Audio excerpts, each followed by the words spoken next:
Oh, obrigado aí pelo aviso, senão eu ia ficar falando aí. O que eu estava comentando é que segunda-feira que vem é dia de avaliação de curso, tá? Então a gente não vai ter aula. O coordenador de graduação mandou uma mensagem pedindo para que não tivesse nem atividades avaliativas e nem letivas nesse dia. Então a gente não vai fazer aula, né? A gente vai acabar o conteúdo para a prova hoje e na segunda-feira eu ia adiantar alguma coisa já do próximo conteúdo. Mas ah, sendo aí a segunda-feira dia de avaliação de curso, então daí a gente não tem aula, tá bom? É... E beleza, daí na quarta-feira. Tinha comentado também que se alguém tiver alguma dúvida, quiser mandar e-mail para mim para discutir alguma questão, fica à vontade, tá? Então a gente pode fazer isso também na segunda-feira, pode fazer isso na terça-feira também, que vai ser atendimento. Ok, e daí na quarta-feira, se não me engano, é a prova de vocês, certo?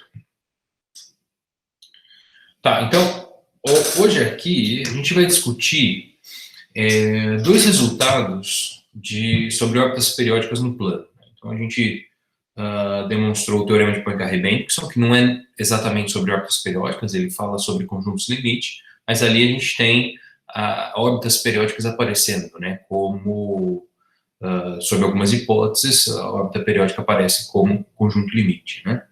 Então, aqui a gente vai usar, na aula de hoje, esse resultado de Poincare-Bendixson para demonstrar um resultado bastante interessante sobre órbitas periódicas que, se bem trabalhado, em algumas situações fornece para a gente condições para a não existência de órbitas periódicas. Tá?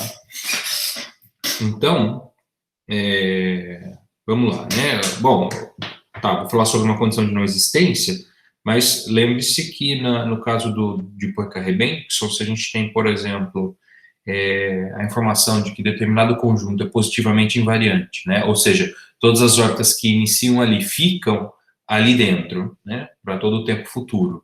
E que nesse conjunto não tem singularidades, então aí a gente tem um resultado de existência de órbitas periódicas, porque o teorema de Poincare-Bendixson vai falar para a gente que o conjunto limite de qualquer ponto dentro desse compacto positivamente invariante tem que ser ou uma singularidade, ou uma órbita periódica, ou um conjunto de singularidades, finitos de singularidades, que são conectados por órbitas homoclínicas e heteroclínicas. Ora, se a gente não tem pontos, singularidades dentro desse compacto positivamente invariante, não necessariamente a gente deveria ter uma órbita periódica aí, tá? Então, o teorema de Poincare-Bendixson, ele dá para a gente, de fato, uma condição de existência de órbitas periódicas, né? A gente pode considerar um sistema planar, um campo vetorial planar, aí buscar condições sobre esse campo vetorial para que exista órbitas periódicas, né? Então, uma maneira, por exemplo, de se verificar esse tipo de coisa é se você tem um campo planar e você constrói uma região lá, né? A gente, em geral, faz esse tipo de coisa, esse tipo de construção, e prova, por exemplo, que o campo vetorial, na fronteira dessa região que você construiu, sempre aponta, por exemplo, para dentro, né?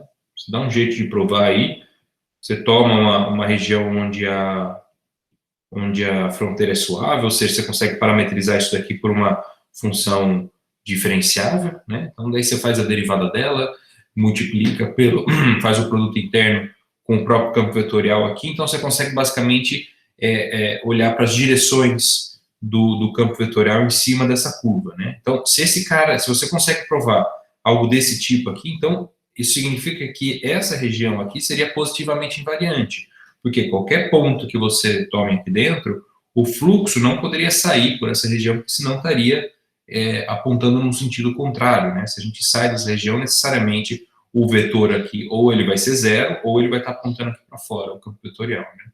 Então, essa aqui seria uma maneira de você encontrar regiões positivamente invariantes, né?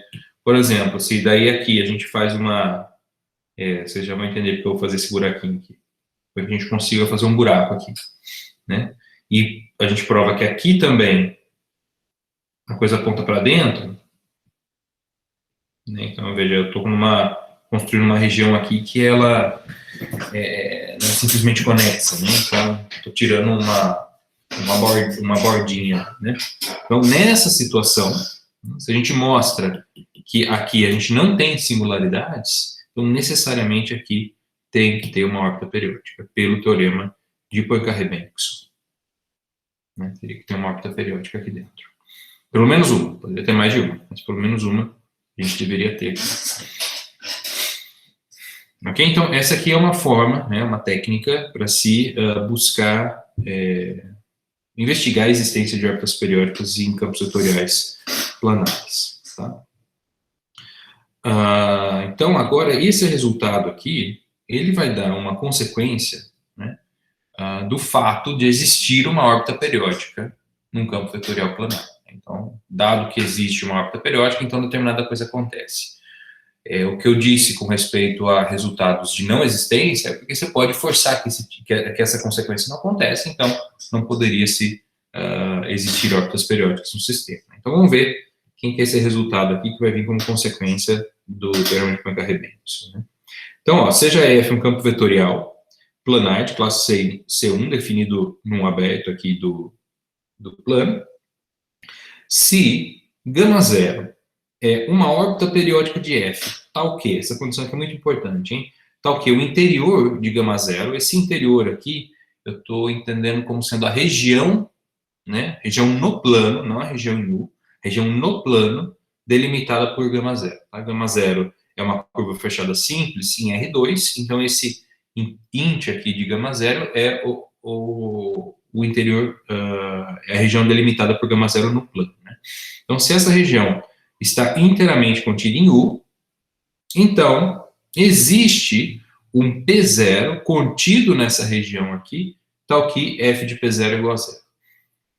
Ok? Então, o que eu estou falando é o seguinte, deixa eu fazer um desenho grande aqui, para ilustrar todas as situações. Então, suponho que aqui está o nosso conjunto U, eu vou tirar um pedacinho dele aqui, suponho que aqui não está em U, só para poder verificar o que está acontecendo quando isso aqui não acontece, tá? Então, U aqui para mim é essa região aqui, ó, pintada de verde. Então, vou tirar essa bolinha aqui. Toda essa região é o meu domínio U. Então, observe que eu não estou falando que o U não pode ter buracos, tá? O U pode ser um aberto qualquer aqui. Então, se a gente tem uma órbita periódica do meu campo em U, né, tal que o interior dessa órbita periódica também é o interior, né, essa região aqui, estou pintando. Né, no caso, vai estar inteiramente contida dentro de U, né? Então, nessa situação, o que o teorema está falando para mim é que deve existir, pelo menos, um ponto, uma singularidade aqui dentro. Tem que existir uma singularidade do campo aqui dentro. Né? Então, nessa situação aqui, é como se eu estivesse fazendo algo assim, por exemplo. Essa aqui é uma das possibilidades, né? Isso não significa que não possam existir outras órbitas periódicas dentro desse interior. Né? Então, uma outra possibilidade é isso aqui. Né? Então, a gente tem a órbita periódica, o interior está inteiramente contido dentro de U, né? E dentro dessa órbita periódica eu poderia ter uma infinidade de outras órbitas periódicas. Né? Então, poderia ter outras órbitas fechadas aqui. Só que se isso acontece, necessariamente elas têm que se acumular num ponto. Né? Tem que se acumular em alguma singularidade. Poderia ter uma família de órbitas periódicas fechadas aqui dentro, se acumulando em singularidades também. Vamos dizer assim, duas famílias, né? Cada um se acumulando em uma singularidade diferente. Né? Seria o caso de algo desse tipo, assim. Um órbita periódico desse tipo, você tem órbitas periódicas se acumulando aqui, e uma outra coisa assim. Né? Mas, você tem, nessa situação, 3 singularidades contidas nessa região aqui, certo? Então, não tem como fugir, é isso que o resultado está falando para a gente, que também está inteiramente contido. Se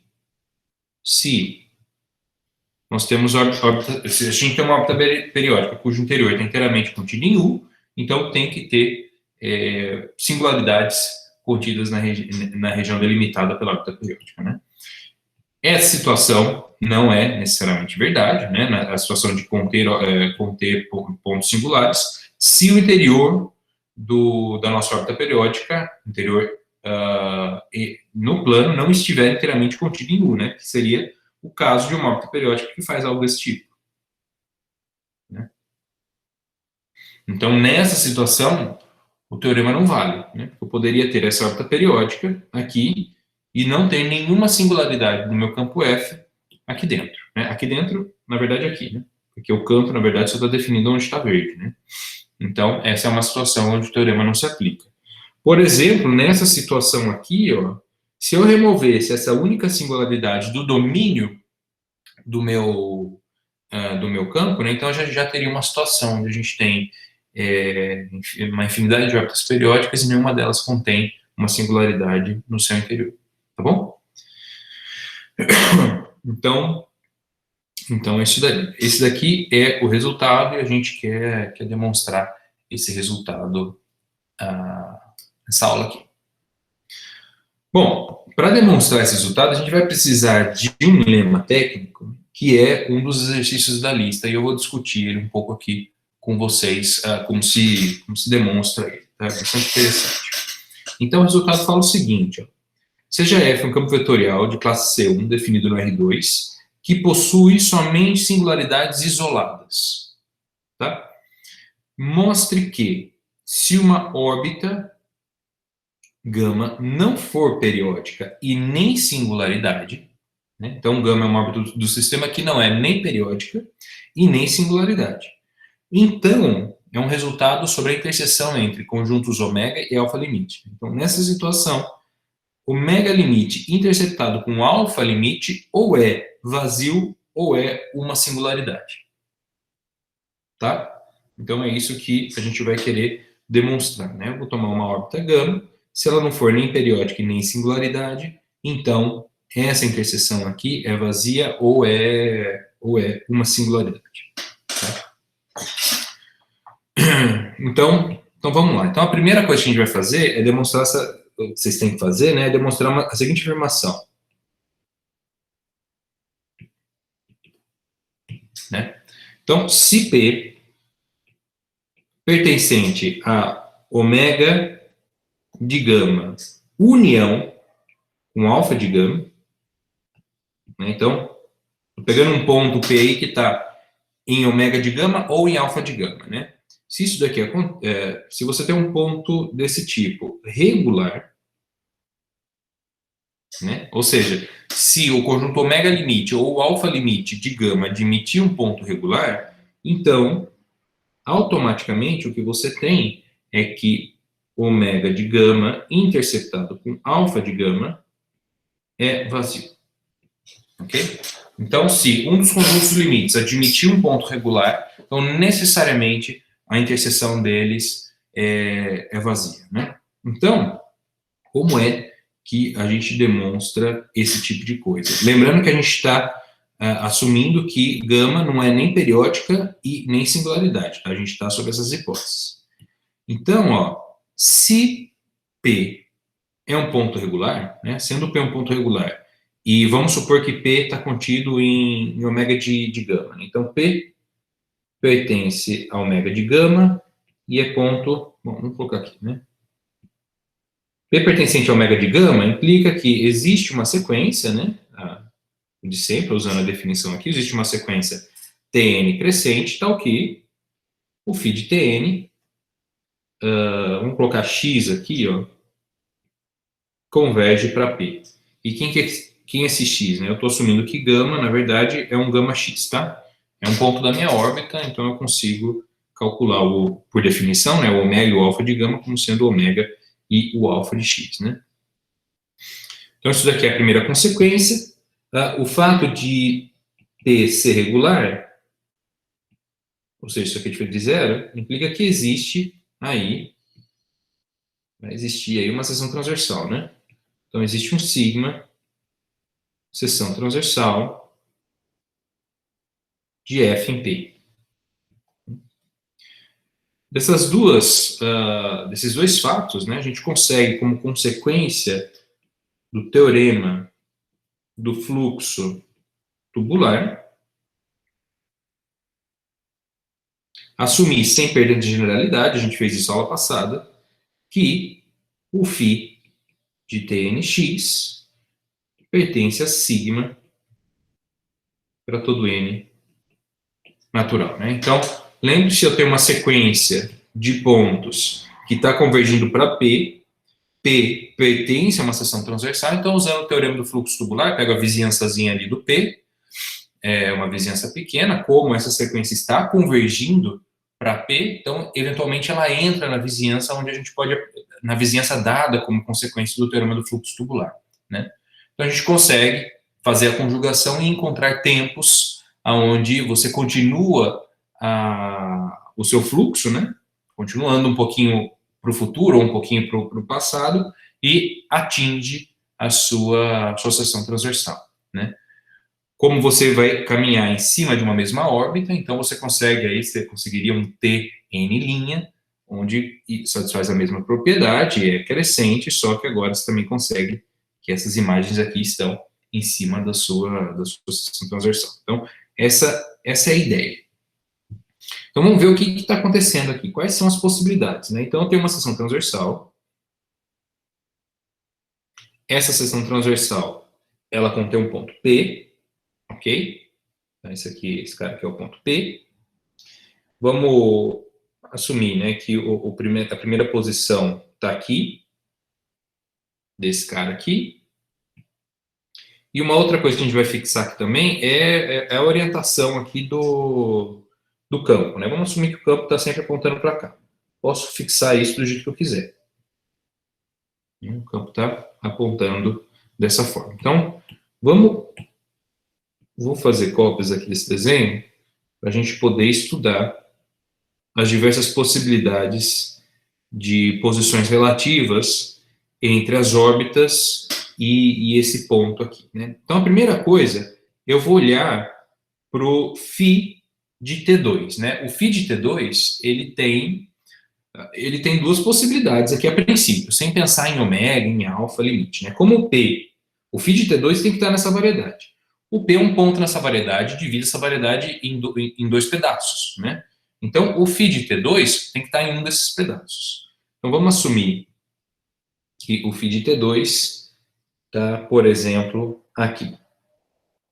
Então, esse cara aqui seria o φ de T2 e x. Vamos ter uma outra possibilidade que o φ de T2 e x está aqui em cima também.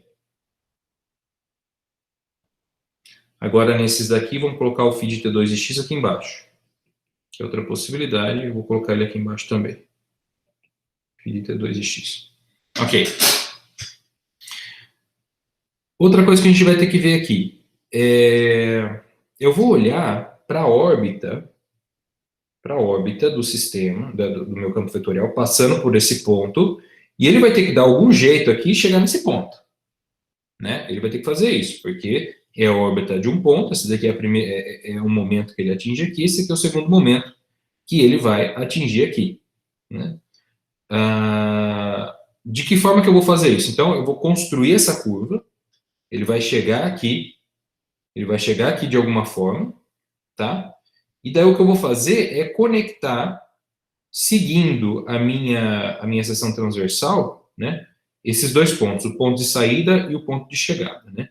Então, esse cara aqui, essa curva que eu vou construir, ela vai ser uma curva fechada e simples, no plano, né? Então, essa curva é uma curva de Jordan, ela divide o plano em dois pedaços, né?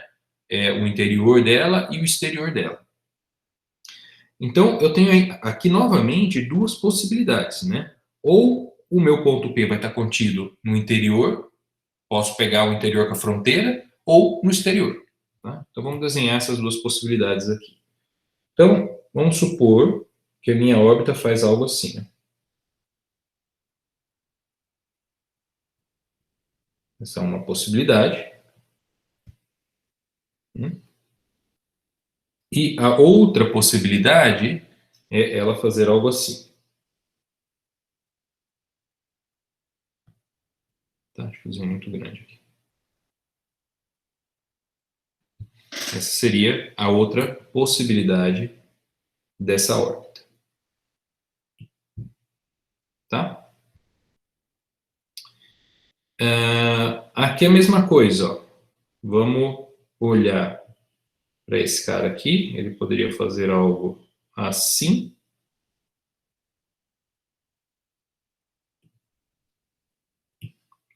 E essa situação, ele poderia fazer algo dessa forma aqui. Ok? Então vamos considerar essa região compacta aqui, definida pela órbita e pelo segmento aí da nossa seção transversal. Vou construir um pequeno. Eu tenho essas...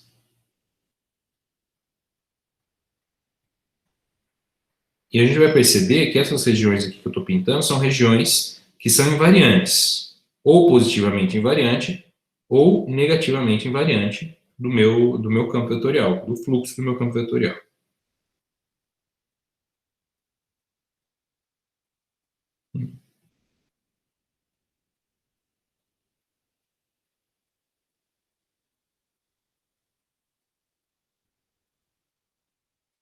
Vamos dar número para essas situações. Vamos chamar de situação 1, situação 2, situação 3 e situação 4.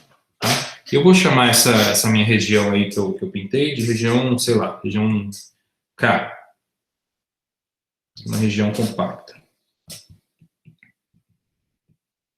Ok? Então vamos dar uma olhada no que está acontecendo aqui, né? Essa região aqui, ela é uma região positivamente invariante, essa aqui também é uma região, essa aqui é uma região negativamente invariante. O que significa? Que todo ponto que eu começo aqui, se eu olho para tempo passado, ele nunca vai poder sair dessa região, né? Não pode sair dessa região porque para cá ele só sai em tempo futuro, por causa da direção do fluxo. Tudo isso que eu estou falando a gente consegue argumentar analiticamente, tá? Suponha que saia para um tempo negativo, você consegue uma contradição com relação a essa situação que a gente está, ok? E não pode sair por essa, vamos dizer assim, por esse lado aqui, porque você tem uma órbita aqui e você estaria contradizendo a unicidade, ok? Nessa situação, ó, observe que o P, ele está contido em K, né? Mas K é negativamente invariante. Então, essa daqui é uma situação no qual a gente nunca vai conseguir se aproximar de P seguindo o fluxo de X. Então, isso daqui não vai ser verdade, não vai ser válido, né? Porque o próximo, o φ T3 de X, ele vai ter que estar contido fora dessa região. Porque a região é negativamente invariante. Então, para tempos futuros, ela nunca pode entrar, voltar na região K, né? Então, o nosso P3, o φ T3 vai ter que estar aqui fora, né? Então, daí a gente já consegue verificar, né, que toda a sequência vai estar, vamos dizer assim, separada desse nosso ponto P, que a gente conseguiu uma região compacta que separa o P de todos os elementos da sequência para ele maior do que 2, né? Então, nessa situação, isso daqui não pode acontecer, ok? Então, isso daqui é uma situação impossível nessa situação que a gente está tomando, P pertencente a omega de gama, ok? Então, isso aqui a gente já consegue excluir esse caso, né? Deixa eu aumentar um pouquinho a seção transversal aqui. Essa daqui é uma outra situação que também não pode ocorrer, né? Porque o K, ele é uma região positivamente invariante, o P está contido nessa região positivamente invariante, só que agora a gente olha para os próximos tempos no qual minha órbita volta na minha seção transversal, né? Então, a única possibilidade dela retornar é numa seção aqui em cima, né? Numa posição aqui em cima. Ela não pode retornar aqui para baixo, porque senão você estaria contradizendo a direção do fluxo aqui nessa seção transversal, né? Então, já nesse próximo momento, você consegue separar todos os tempos futuros da sua sequência aqui, né, do seu ponto P, né? Então, aqui, novamente, essa situação aqui é impossível de acontecer. Você não consegue se aproximar do seu ponto P para tempo futuro, ok? Então, essa situação aqui também não ocorre. Vamos ver agora essas duas outras situações, 3 e 4. Né? Então, o nosso ponto X, o φ de T2 está aqui, então, eventualmente, a gente conseguiria se aproximar sem problema nenhum, ok? Beleza? E aqui, a gente também conseguiria ir se aproximando sem problema nenhum. Então, a gente tem que se ater a essas duas situações aqui. Então, vamos ver o que está acontecendo na situação 3.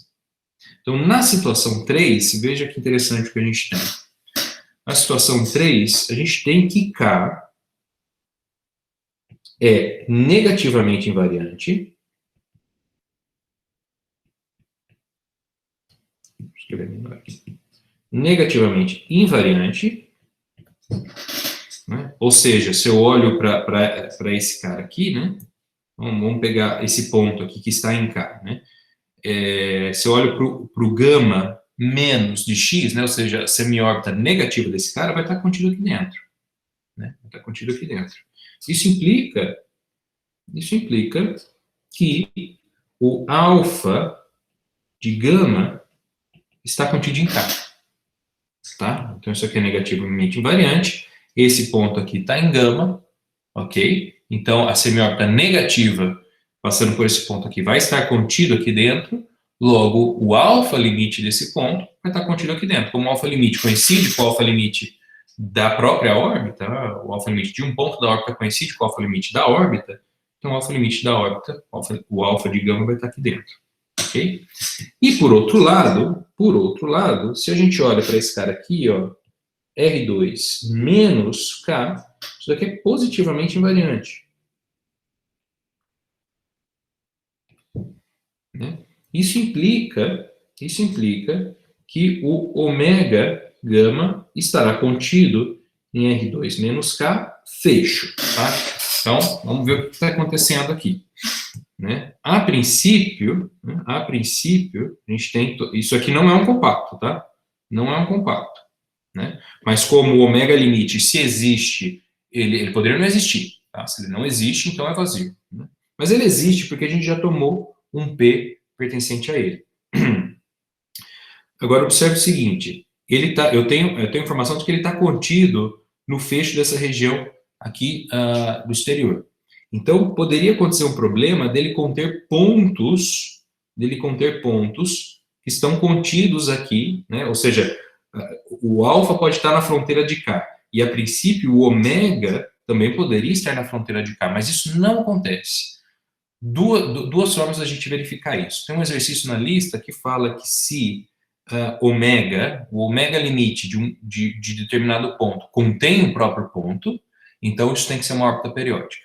Né? Então, se a gente tivesse, sei lá, um ponto de gama pertencente ao ômega ou ao alfa limite desse ponto de gama, ou seja, do próprio gama, então gama teria que ser uma órbita periódica. Isso não pode acontecer. Isso é uma maneira de se argumentar que ômega de gama está contido em R2 menos K. Isso é uma maneira. A outra possibilidade é de a gente dar mais um passo nessa iterada aqui e construir uma outra região. Né? Eu poderia, aqui eu estou no φ2, né? Eu poderia olhar para o φ3. Né? O φ3, novamente, ele não vai poder chegar aqui em cima, senão a gente recai nessa situação aqui, é um absurdo. Né? Então, a única possibilidade nessa situação seria do φ3 chegar por aqui. Ok? Então, acontecendo isso, o que a gente tem é agora uma outra região aqui, que aí sim não tem nenhuma interseção com a região K. E daí a gente consegue separar o alfa limite do ômega limite. Tá? Depois dessa argumentação, isso daqui que a gente vai concluir é que como o alfa limite está contido numa região e o ômega limite está contido no complementar dessa região, o que a gente conclui é que o alfa de gama interceptado com ômega de gama é vazio, ok? Então a gente tem essa situação. E o 4 é análogo.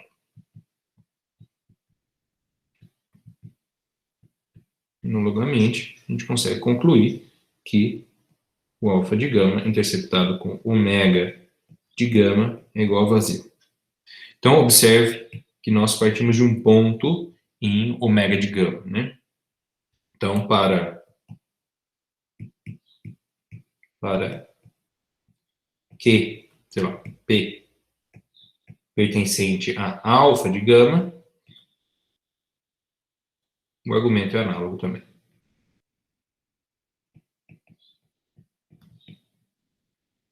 Ok? Então, beleza, a gente está mostrando que se ômega de gama ou alfa de gama admite um ponto regular, então a interseção deles tem que ser vazia.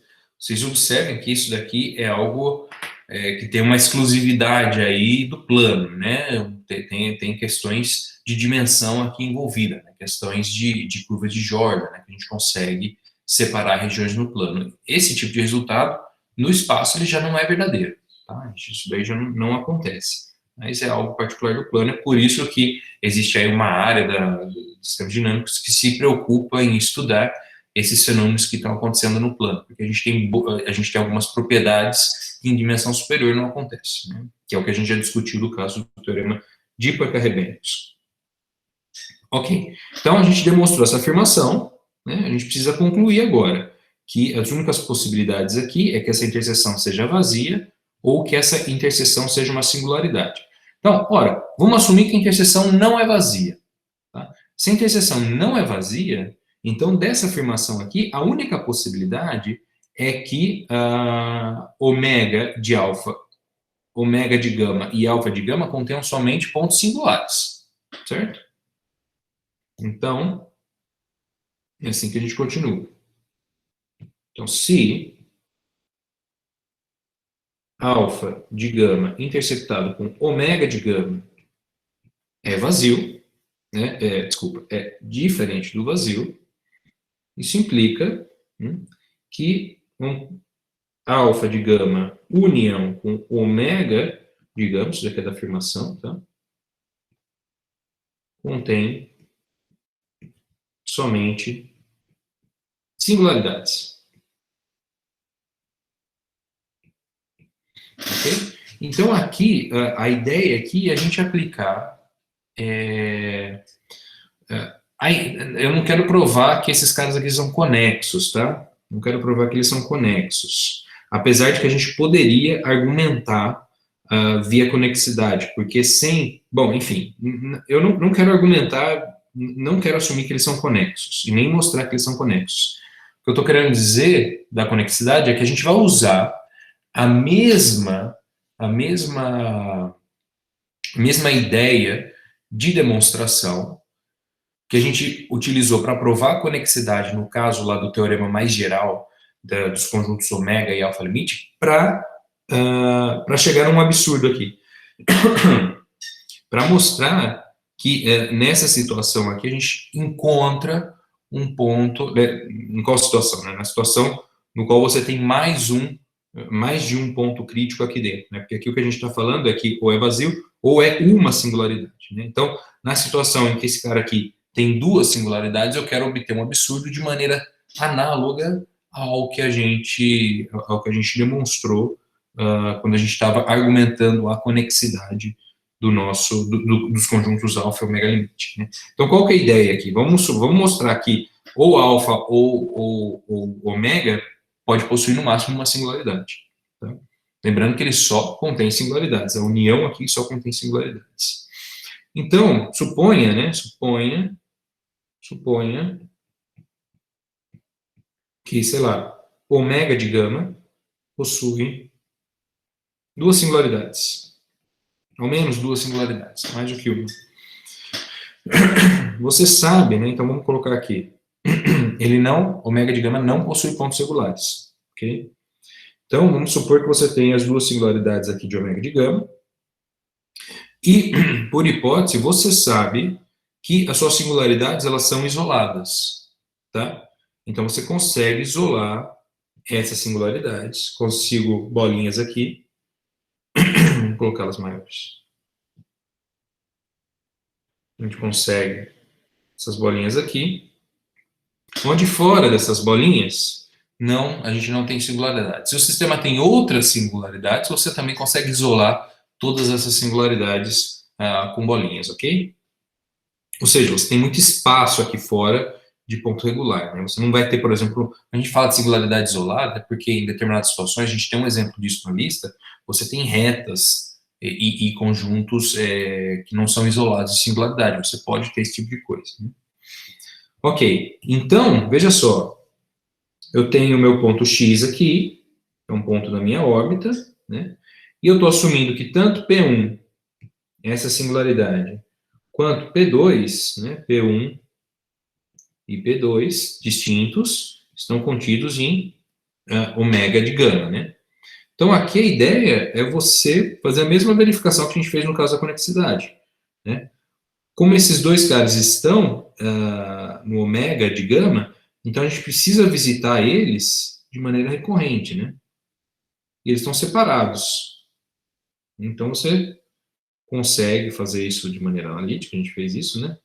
A gente consegue, a gente vai se aproximando, né?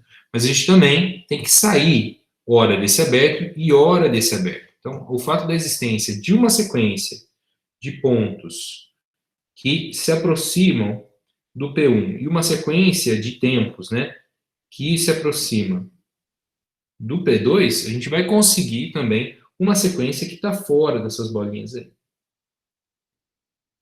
E vai ter que se acumular em algum lugar fora de todas as bolinhas que isolam as singularidades, né? Então, esse ponto P aqui, ele é regular, ele vai ser regular, e P vai pertencer a ômega de P, o que seria um absurdo. Isso implica que o número de singularidades dentro da ômega de gama é 1, né? Ou menor ou igual a 1, tá? Então, a interseção só pode ter, no máximo, um ponto. Então, essa aqui é a ideia. Essa aqui é a ideia para se demonstrar esse resultado aqui. Beleza, então a gente vai usar esse resultado para demonstrar esse resultado junto do teorema de Poincare-Bendix. A gente vai utilizar esses resultados para demonstrar o resultado que eu anunciei aqui no começo da aula. Eu só vou relembrar para vocês um conceito e um resultado de espaços métricos que fala sobre conjuntos com propriedades de interseção finita, né? Então, seja M aqui um espaço topológico e F uma família de fechados de M. Tá? Então, essa família de fechados está indexado por índices arbitrários. Tá? Pode ser numerável, etc. É só uma indexação aqui. Então, a gente diz que essa família de fechados, essa família arbitrária, né, de fechados de M, possui a propriedade de interseção finita se a interseção de elementos dessa família de fechados aqui, agora, né, de finitos elementos dessa família de fechados, for sempre não vazia. Ok? Então, tenho uma família arbitrária de fechados. Se eu escolho uma quantidade finita desses fechados e faço a interseção, essa interseção necessariamente é não vazia. Isso significa dizer que essa família aqui, essa família F caligráfica, possui a propriedade de interseção finita. Essa propriedade de interseção finita aqui, ela fornece uma caracterização de conjuntos compactos. Tá? Então, um espaço topológico M ele é compacto se e somente se qualquer família de fechados que possui a propriedade de interseção finita satisfaz que a interseção de todos os seus elementos é não vazia também, né? Então, basicamente, se a gente está num conjunto compacto, qualquer subconjunto de fechados, qualquer família de fechados que a gente tome dentro desse conjunto, desse espaço compacto, né? Se a interseção finita, de número finito desses elementos, dessa família, for não vazia, então eu posso fazer a interseção de todo mundo, que também não vai ser vazia. Né? Então, essa é uma caracterização aí de compacidade, ok? Então, a gente vai usar isso daqui para demonstrar o teorema. E para demonstrar o teorema também, a gente vai usar algo que a gente usou lá na aula 4, que é o lema de Zorn. Então, só para recordar rapidamente, o lema de Zorn, o que a gente tinha? A gente tinha um conjunto, esse conjunto tinha uma ordem parcial, né, definida nele, ou seja, eu conseguia comparar elementos, não necessariamente todos os elementos eram comparáveis entre si, mas eu tinha uma relação que me permitia comparar alguns elementos ali dentro, né? E o lema de Zorn falava o seguinte, né? Se X é um conjunto parcialmente ordenado, tal que toda a cadeia admite uma corte superior, então X possui um elemento maximal. Uma cadeia dentro de um conjunto parcialmente ordenado é um subconjunto desse conjunto, tal que aí sim todos os elementos são comparáveis entre si. Tá? Então é um subconjunto totalmente ordenado. X é parcialmente ordenado, S seria totalmente ordenado. Cada dois elementos eu posso falar se um é maior que o outro. Tá? Uma cota superior de determinado subconjunto é um elemento do conjunto que é maior do que todos os elementos desse subconjunto, né? Ou seja, eu estou falando de cota superior de A, então eu preciso encontrar um elemento em X, tal que todos os elementos de A têm que ser comparáveis. Eu posso comparar todos os elementos de A com essa cota superior e mais, né? Satisfaz que todos os elementos de A são menores do que essa cota superior aqui. Beleza?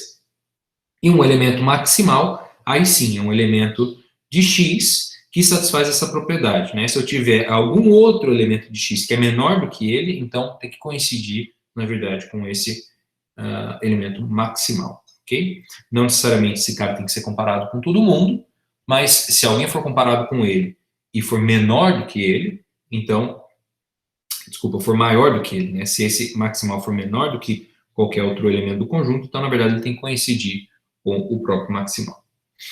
Beleza, então a gente vai usar esse resultado para demonstrar o nosso resultado aqui, né? A existência de pontos críticos dentro de órbitas periódicas. Então, vamos supor, por absurdo, né, que o meu campo F, ele não tem singularidades dentro do interior, né, desse gama zero. Então, aqui note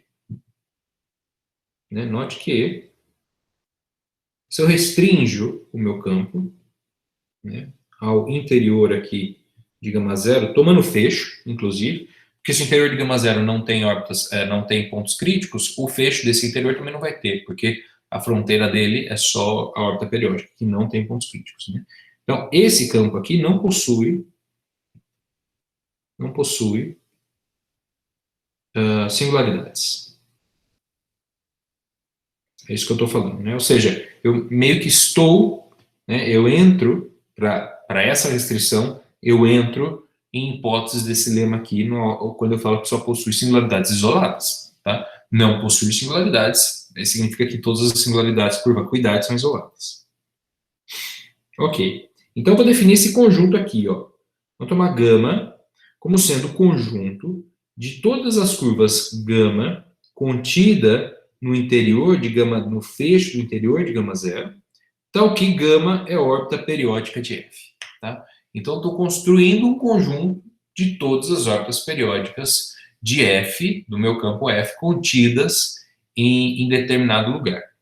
Ok?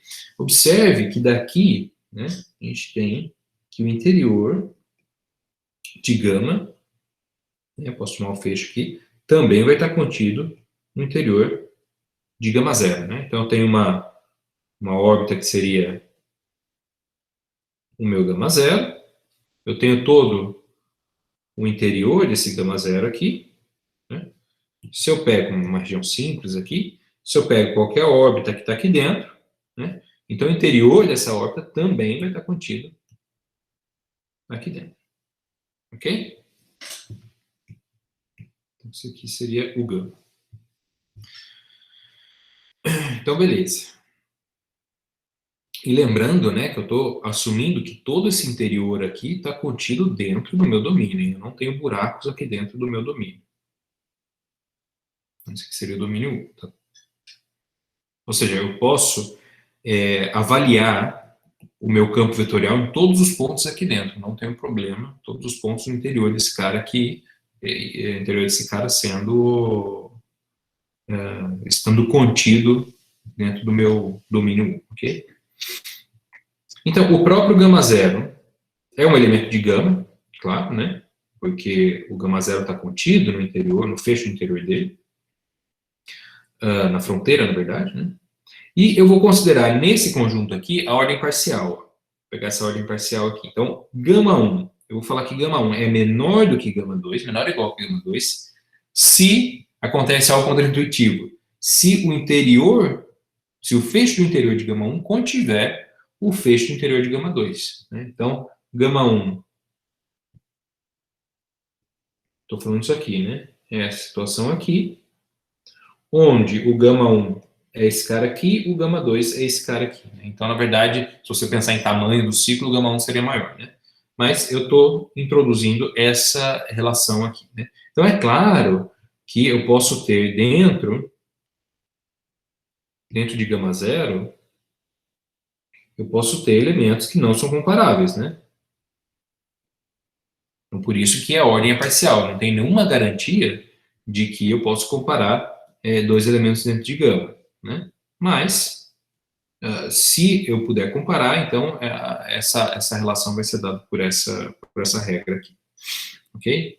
Então, a afirmação que a gente vai fazer, a afirmação clássica aí, para a gente conseguir usar o lema de Zorn. Eu vou afirmar que toda cadeia de S, toda cadeia S de gama, né, possui cota superior. Então, eu vou considerar um conjunto abstrato aí dentro de gama, no qual eu consigo comparar todos os elementos, né? Ou seja, todas as órbitas periódicas, elas estão as regiões delimitadas por elas estão encaixadas umas nas outras, ok?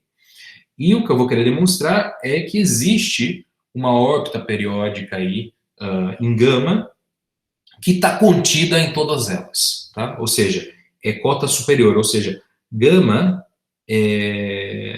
o gama tem que ser menor ou igual que gama S para todo gama em S, né? Ou seja, esse cara aqui tem que estar contido no interior desse cara aqui para todo gama. Né? Então, tem uma cadeia, então vou encontrar um elemento, uma gama S, que vai estar contido no interior. O interior de gama S vai estar contido no interior de todas as outras órbitas periódicas. Ok, então, para demonstrar isso, vamos considerar a família de fechados. Né? F vai ser o quê? Interior, o fecho do interior de gama, tal que gama pertence a S. Né? Esse cara aqui é uma família de fechados desse compacto aqui, no qual eu consigo utilizar a caracterização, consigo utilizar o lema 1. Né?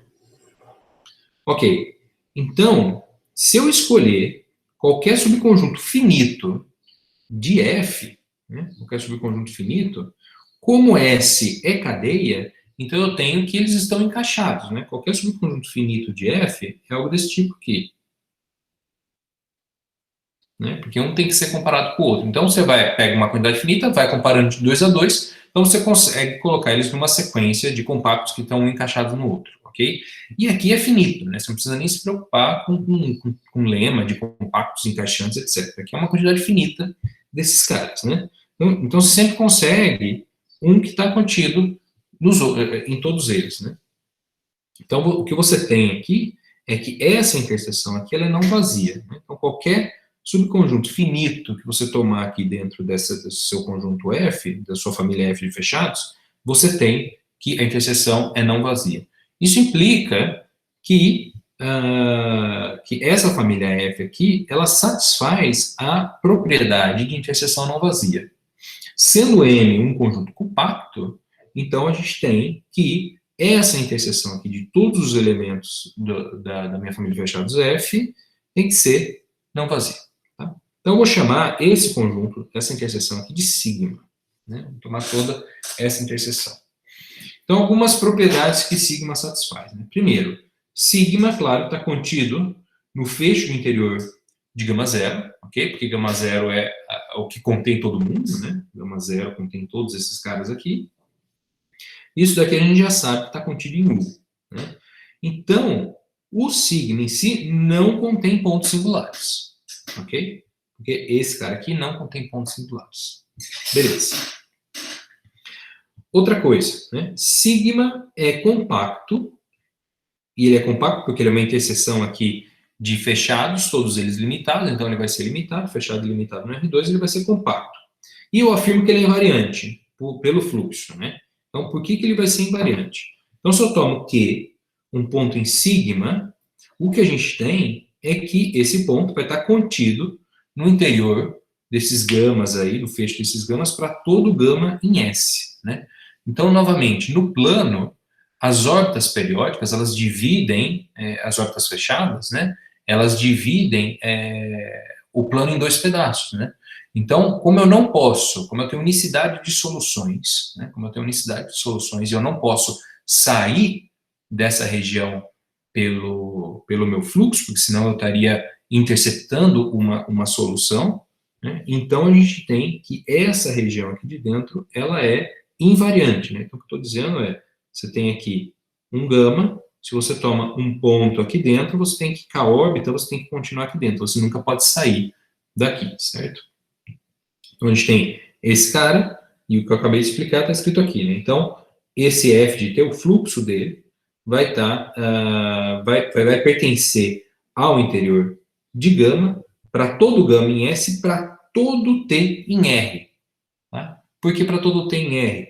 Porque uma vez que esse cara aqui está contido dentro de um compacto, então pelo teorema do comportamento das soluções maximais, o intervalo maximal de solução tem que ser todos os reais, porque ele é limitado. Tá? Então ele tem que, é uma solução limitada de um campo vetorial. Então, o domínio, na hora que a gente olha o domínio no espaço estendido, né, vai ser R cartesiano U. Então, como a curva T, φ de T tem que sair de compactos, né, nesse R cartesiano U, a única possibilidade é que esse cara aqui ele seja todos os reais. Tá? Então a gente tem essa invariância, né? Esse f de t que pertence ao fecho do interior de gama para todo gama em S. Okay? Então, basicamente, o que a gente está mostrando é que o f de t que pertence a sigma para todo tempo real. Né? Então, o sigma é invariante pelo f de t. Ok, mas eu não estou falando que sigma é uma órbita periódica. Tá? Mas o que eu vou fazer é tomar um ponto em sigma, vou tomar um ponto em sigma e vou olhar para a órbita, né, passando por esse ponto em sigma.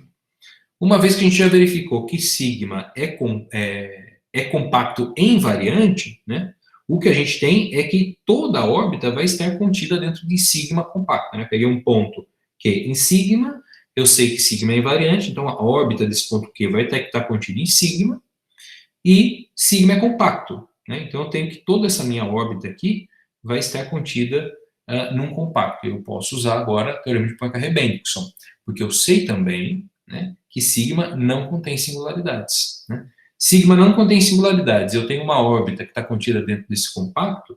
Pelo teorema de Poincare-Bendixson, a única possibilidade que me sobra é que o ômega limite desse ponto é uma órbita periódica. Certo? Tenho um ponto Q dentro de um compacto, tenho que toda a órbita dele, em particular a semiórbita positiva, está contido dentro de sigma.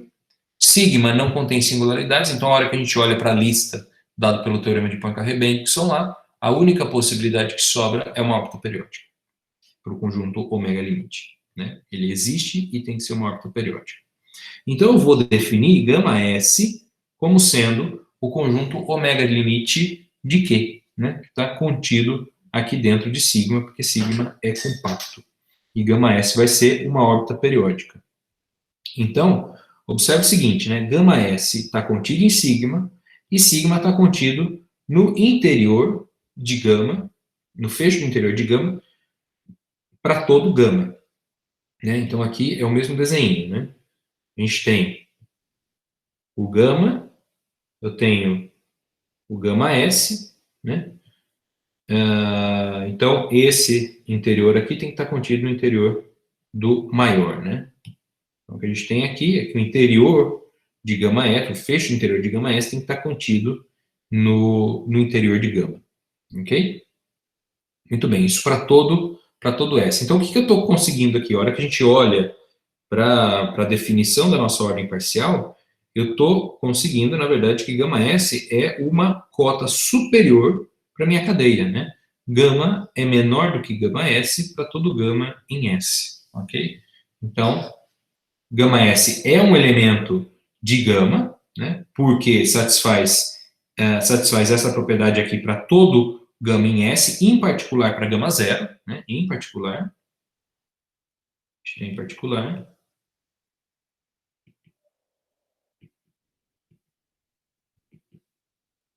gente tem esse cara aqui, né?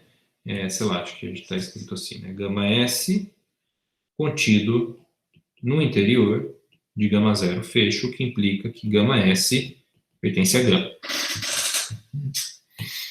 E, então, esse cara aqui vai ser cota superior de S. Tá? Demonstrei já que toda cadeia admite uma cota superior, então, portanto, do lema de Zorn, né, gama admite um elemento maximal. Isso é, existe um gama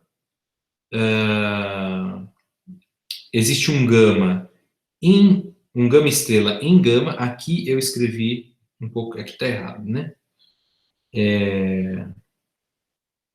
Aqui é o contrário, aqui eu deveria ter escrito assim: tal que gama estrela menor ou igual que gama implica que gama é igual a gama estrela. Então isso daqui é uma... Está errado esse cara. Mas é exatamente o que está escrito aqui na frente, né? Então, basicamente, o que a gente está obtendo desse conjunto, dessa órbita periódica maximal aqui, é que no interior, no fecho do interior de gama estrela, F não admite órbitas periódicas além da própria gama estrela, ok? Então, é isso aqui que a gente está falando. Se admitir uma órbita periódica, ou seja, se gama estrela for menor ou igual que gama, então, necessariamente, gama tem que ser igual a gama estrela, tá? Então, F não admite órbitas periódicas dentro desse conjunto aqui, além de gama estrela. Isso vem da maximalidade de gama estrela. Ok? Então, vamos concluir a demonstração chegando numa contradição. Por um lado, eu vou obter uma conclusão, e por outro, eu vou obter outra conclusão.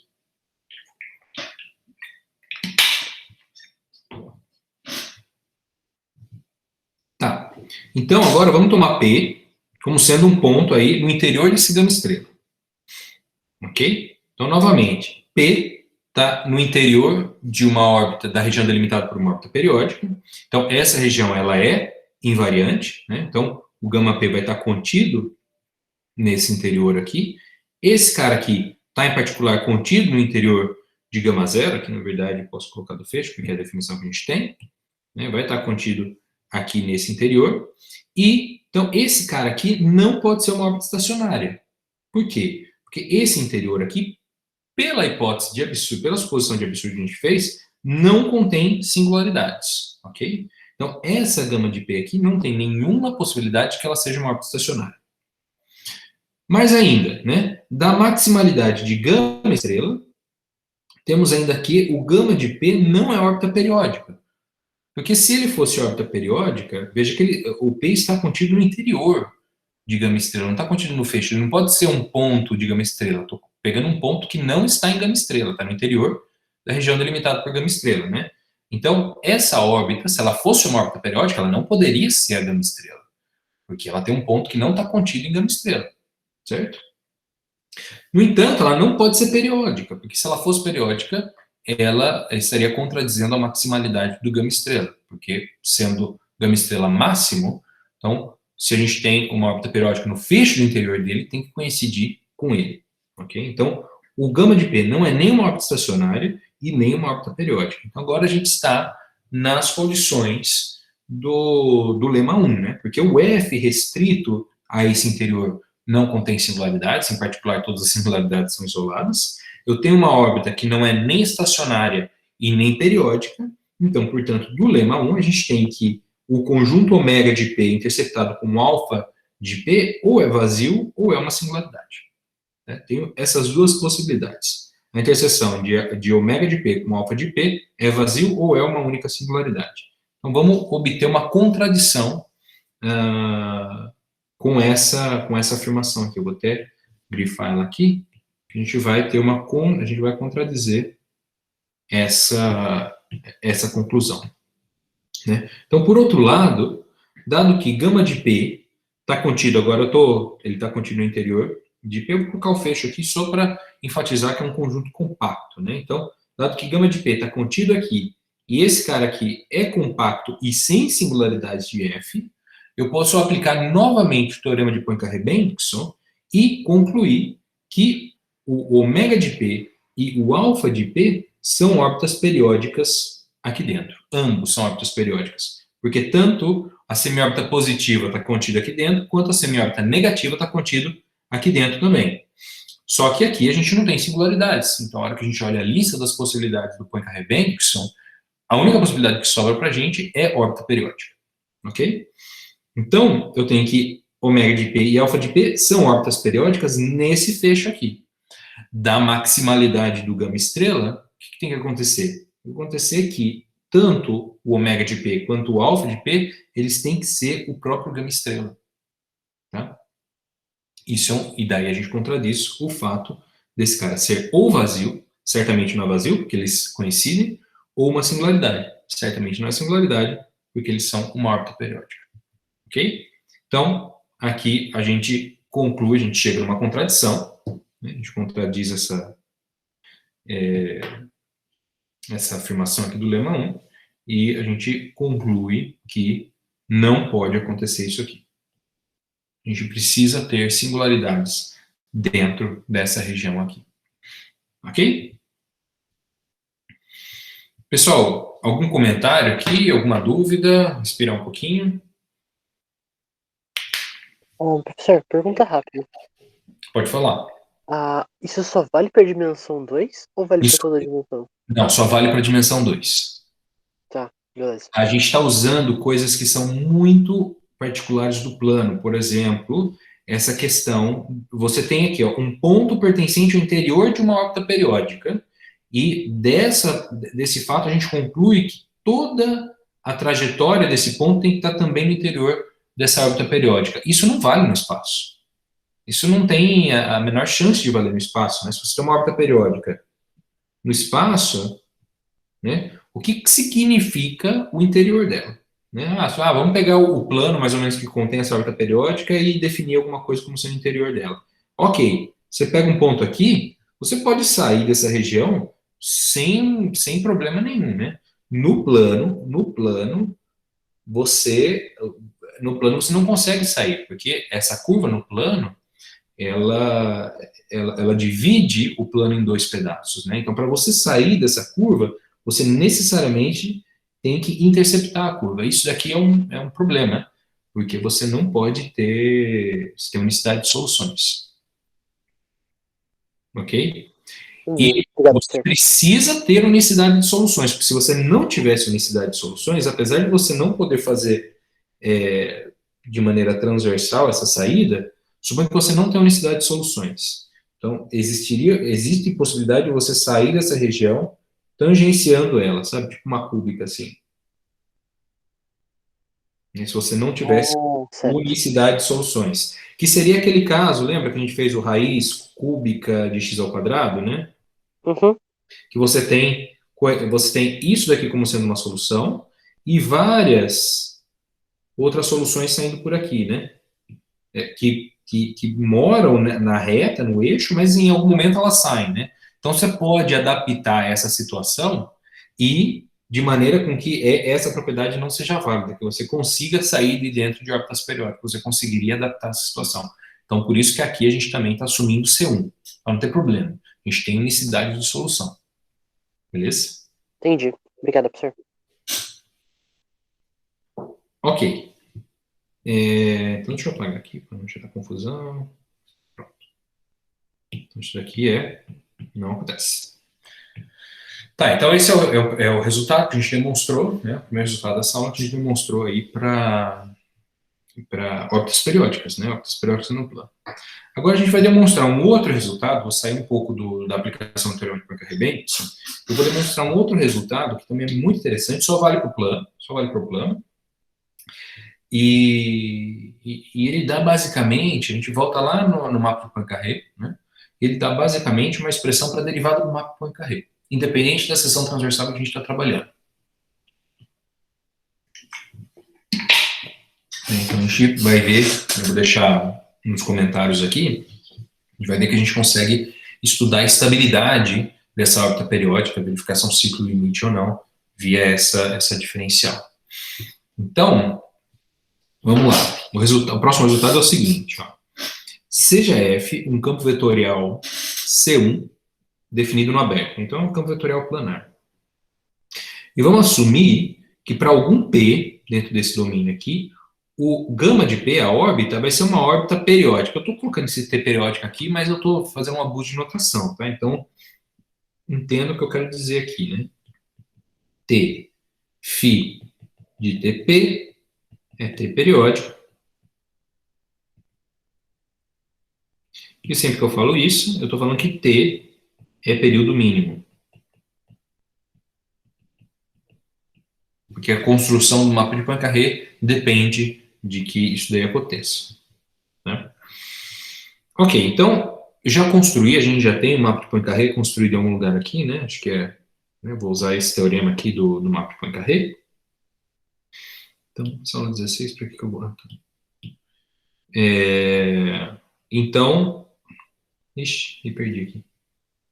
Aqui, aula 18. Então, a gente vai considerar esse mapa que a gente já definiu aí na aula 15, né, que é o mapa de Poincare. Basicamente, eu pego um ponto numa seção transversal, qualquer que seja, né, existe uma vizinhançazinha de seção transversal, onde eu pego um ponto ali, eu consigo retornar para a minha seção transversal, de modo que esse mapa seja de fato esse primeiro retorno. Né? Esse mapa de Poincare, muitas vezes, em muitos lugares, é chamado de mapa de primeiro retorno, né, the first return map, ao invés de mapa de Poincare. Justamente porque ele está fazendo esse papel. Né? Você pega um ponto na seção transversal e a imagem por esse mapa é justamente o primeiro retorno à seção transversal. Por isso que a gente gastou um tempo ali argumentando que a função que a gente constrói, ela não intersecta a seção transversal em algum momento antes dessa imagem, ok? Então, π é o mapa de Poincare, definido nessa seção transversal de F em P, tá? Então, tenho a órbita periódica, tenho P, vou tomar uma seção transversal nessa órbita, nesse ponto, construo o mapa de Poincare, então, a derivada do mapa de Poincare é dada por esse cara aqui. Tá? Veja que não depende de seção, não depende de nada. Né? Então, é exponencial da integral de 0 até o período do traço da diferencial do campo calculado no fluxo. Né? Então, aqui, a princípio, pode parecer, poxa, consigo calcular a derivada do mapa Poincare sempre. Cuidado. Cuidado por quê? Porque aqui aparece o fluxo. Né? E esse fluxo, a princípio, você não conhece ele. Né? Você sabe que existe uma órbita periódica. Né?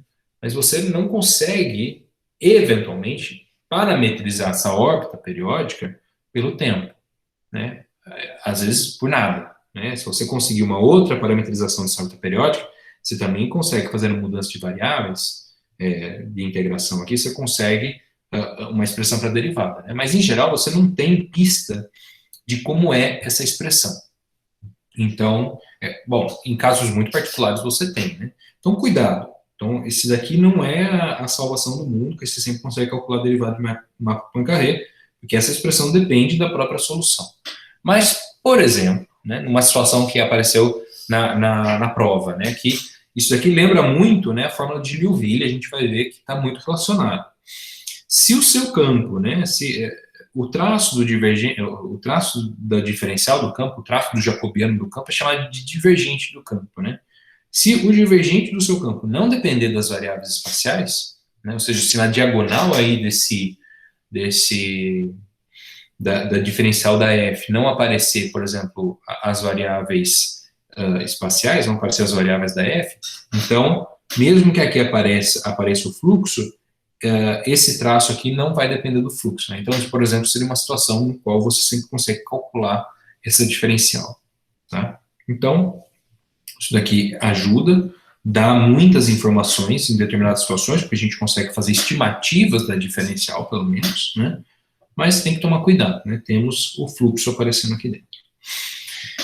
Então, vamos ver o que está acontecendo, né? No mapa de Poincaré, a gente tem o seguinte, a gente tem, né, a seção transversal, né, vamos chamar de sigma.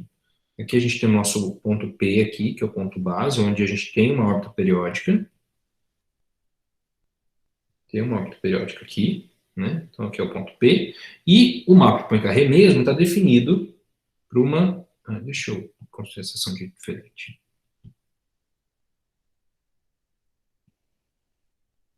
Mais curvadinho assim.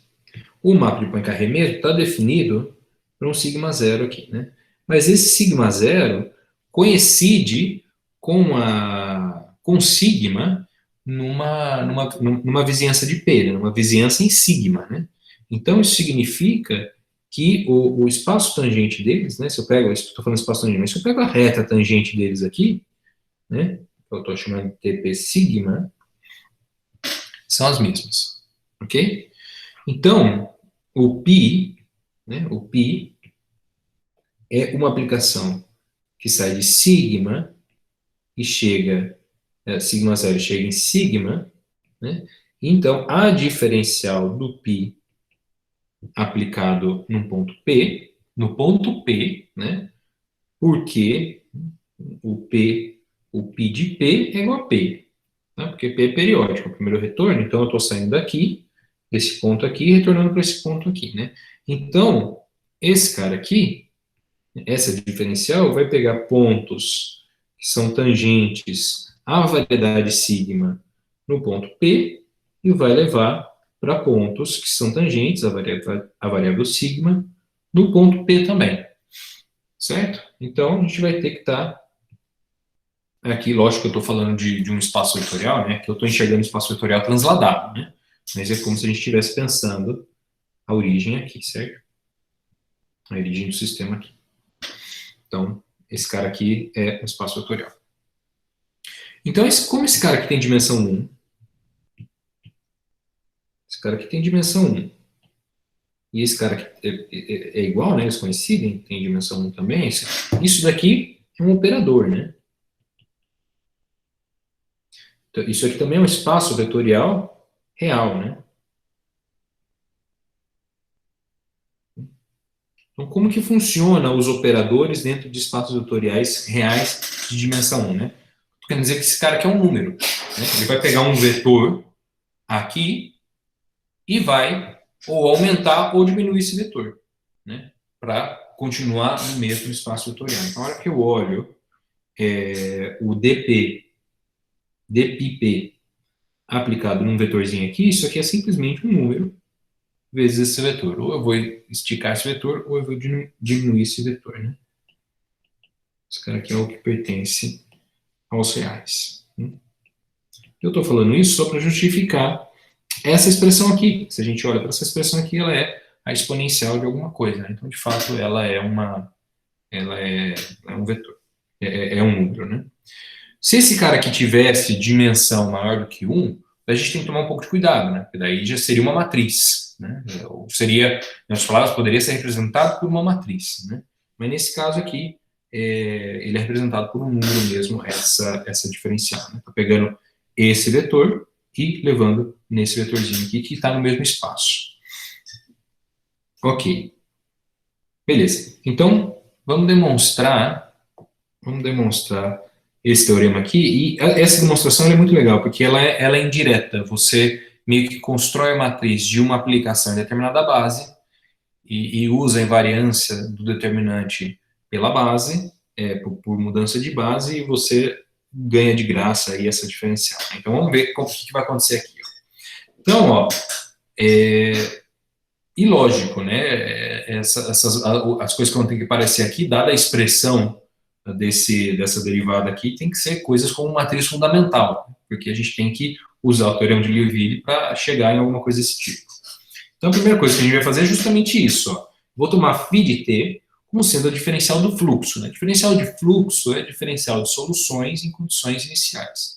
Então, esse cara aqui é, de fato, uma solução fundamental dessa equação diferencial linear aqui. E mais, essa solução fundamental aqui, ela satisfaz essa propriedade aqui, ó. Φ de zero é igual a identidade. Ok? Porque a hora que eu coloco esse cara aqui, a gente já viu isso, né? O df0 é igual a identidade.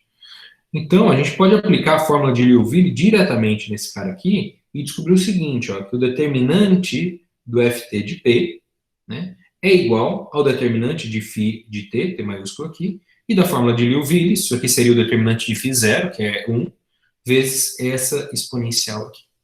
Ok? Então, a gente já tem essa propriedade aqui, só relembrando algumas coisas que a gente já viu. Né?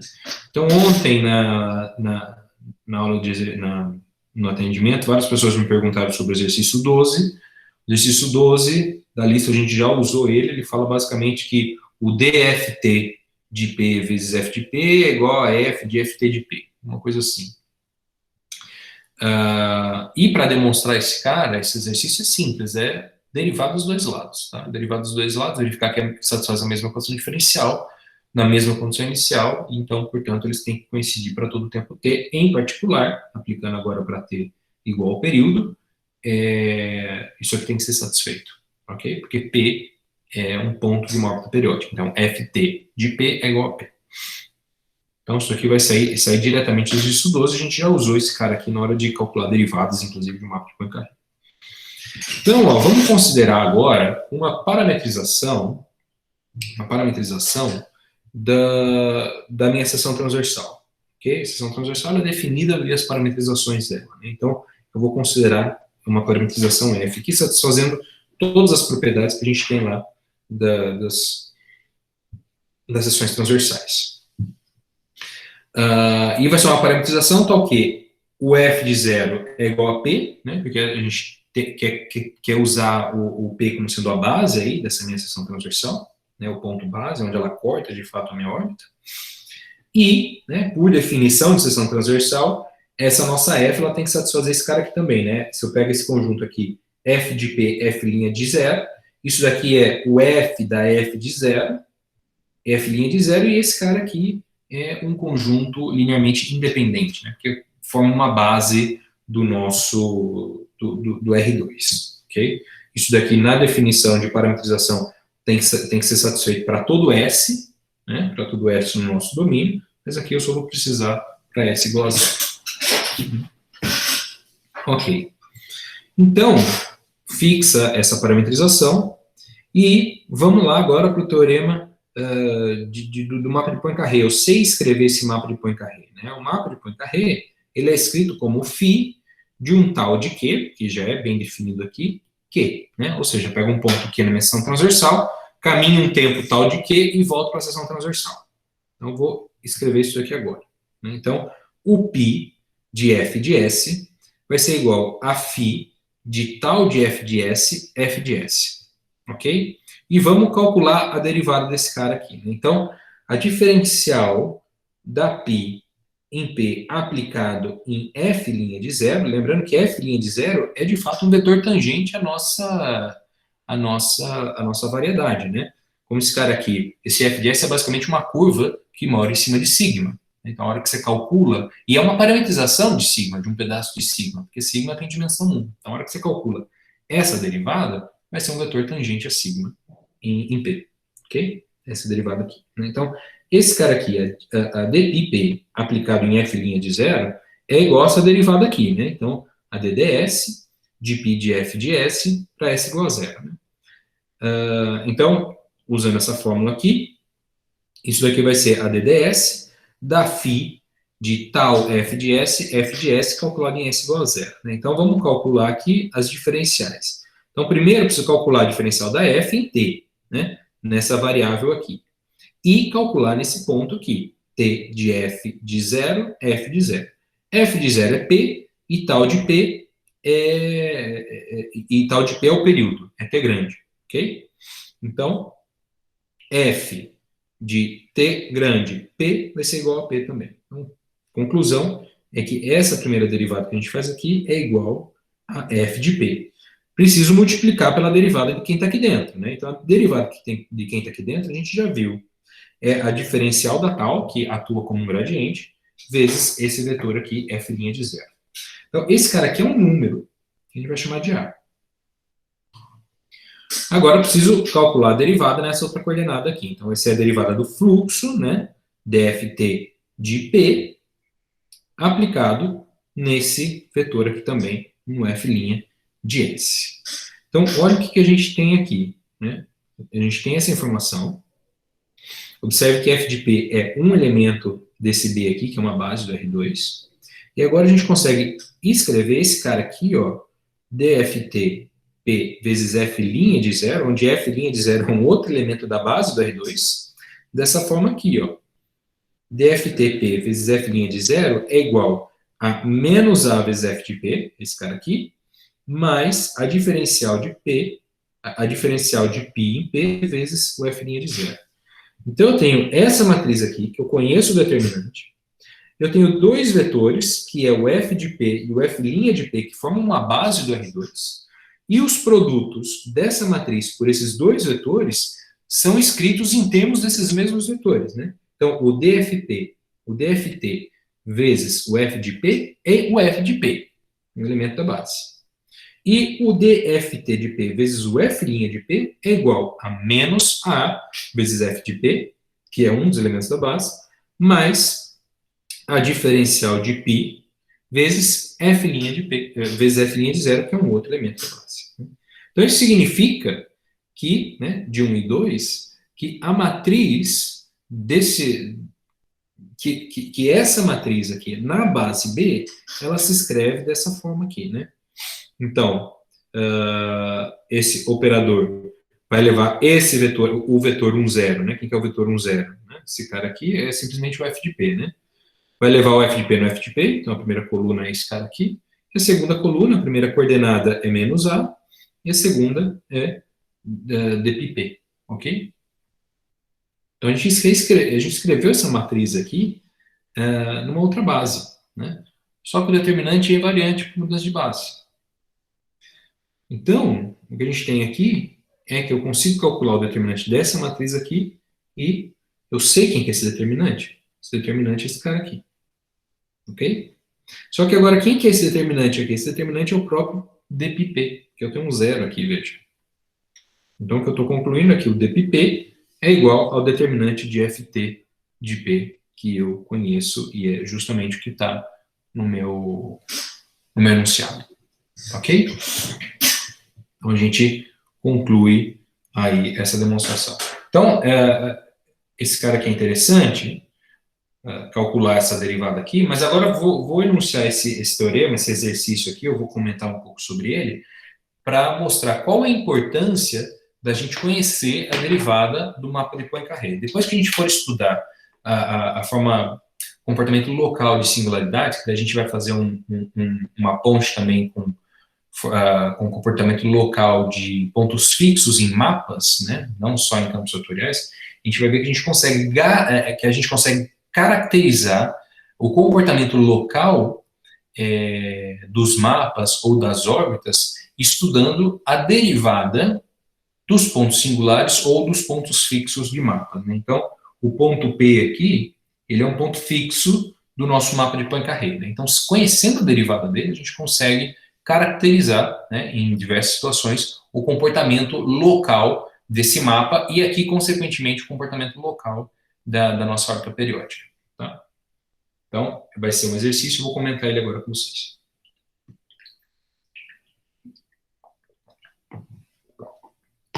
Tá? Então, vamos lá. Então, ó, a primeira coisa que eu vou observar aqui é o seguinte, quando a gente tem uma órbita periódica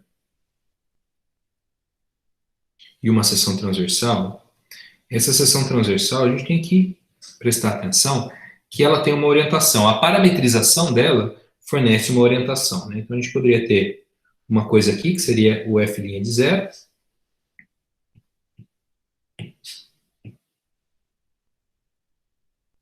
Ou